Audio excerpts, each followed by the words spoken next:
Our goal during tube weaning is to get your child back to the family table and develop a happy and healthy relationship with food and meal times. It's such an essential part of parent-child interactions, and to get to watch that blossom or return if it was ever there is just the most rewarding thing. Children become tube dependent for a variety of different reasons. Often in the beginning of their lives or after a medical event, they really truly need a feeding tube to keep them safe and healthy and growing in the way that they need to. Feeding tubes themselves, although they can save lives and promote growth, at some point they also start to become negative.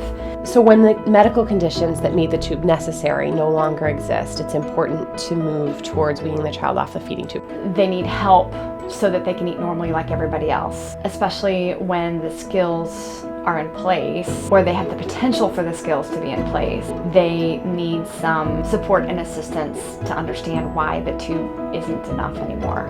Feeding and meal times is a really important social and emotional time for children and for families. It's where a lot of information about life and life lessons and just about family connection is taking place. And when children are missing out on that, they're missing out on that big emotional component. When a child's evaluated by Spectrum Pediatrics for a tube weaning readiness, they're always evaluated by two professionals from two different disciplines, typically speech therapy and occupational therapy. We find that that combination is a really comprehensive view at the child's readiness and ability to successfully wean off the feeding tube. All of our therapists that participate in the tube weaning program are not only very passionate about the work that they do, but they're very skilled in the work that they do. They have advanced degrees in the therapy that they're providing, and they've specialized in feeding and tube weaning. We are with children and families 3 to 5 times a day to engage in natural eating environments, in the living room, at the table, at a restaurant, at a park. It's not a situation where the child is taken out of the room and the family watches behind a mirror.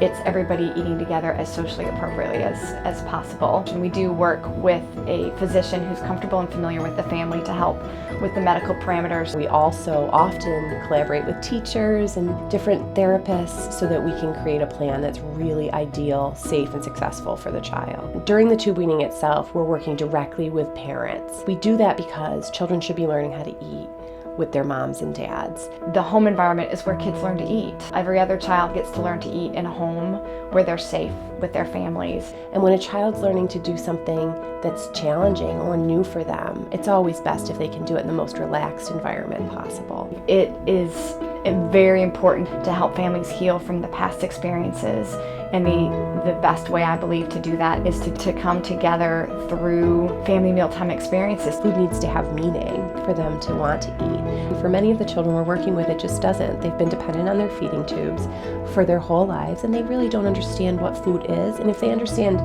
much of anything about it, often it's associated with things like work or discomfort. We need to hit the reset button and establish some understanding of what food is, that it can make you feel really good, that it can help your engine run, but also that it's to be trusted.